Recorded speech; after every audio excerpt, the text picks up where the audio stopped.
adalah jalur penghubung antara sistem dengan user, sehingga komponen-komponen sistem SPK dapat diakses dan dimanipulasi dengan mudah oleh user untuk memberikan dukungan pada pengambilan keputusan. DSS sangat berperan penting bagi manajer dalam membantu proses pengambilan keputusan. Di antaranya, 1. Membantu dan menyelesaikan permasalahan yang terbentuk secara semi-struktural. Yang kedua, mampu mendukung aktivitas manajer dalam pengambilan sebuah keputusan dalam suatu masalah. Yang ketiga, mampu meningkatkan keefektifan, bukan tingkat efisiensi dalam pengambilan keputusan. Komponen SPK terdiri dari 3 bagian materi.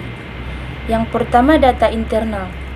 Data yang sumbernya berasal terutama dari sistem pemrosesan transaksi dari dalam organisasi.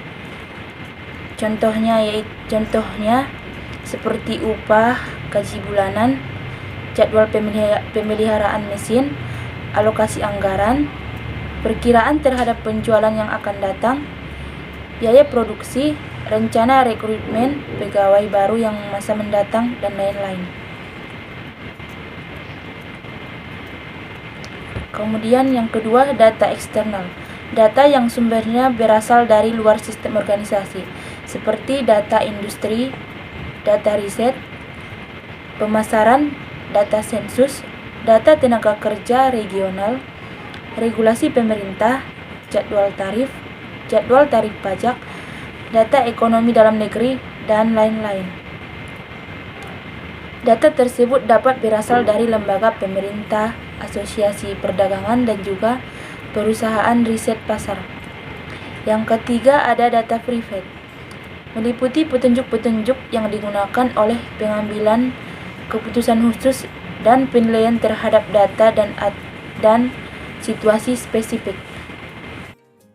Soal nomor 5, saya akan menjelaskan ringkasan dari materi kelompok kami, yaitu kelompok 2. Definisi dan karakteristik sistem pendukung keputusan. Yang pertama, pengertian SPK menurut beberapa ahli.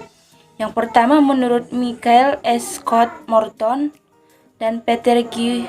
Kewekin Sims 1998 adalah bahwa sistem pendukung keputusan merupakan sistem operasi penghasil informasi yang ditujukan pada suatu masalah yang harus dibuat oleh manajer.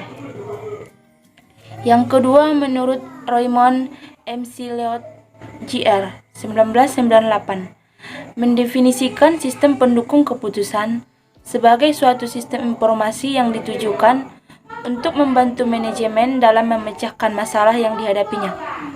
Yang ketiga, kesimpulannya, sistem pendukung keputusan merupakan suatu informasi interaktif yang mendukung keputusan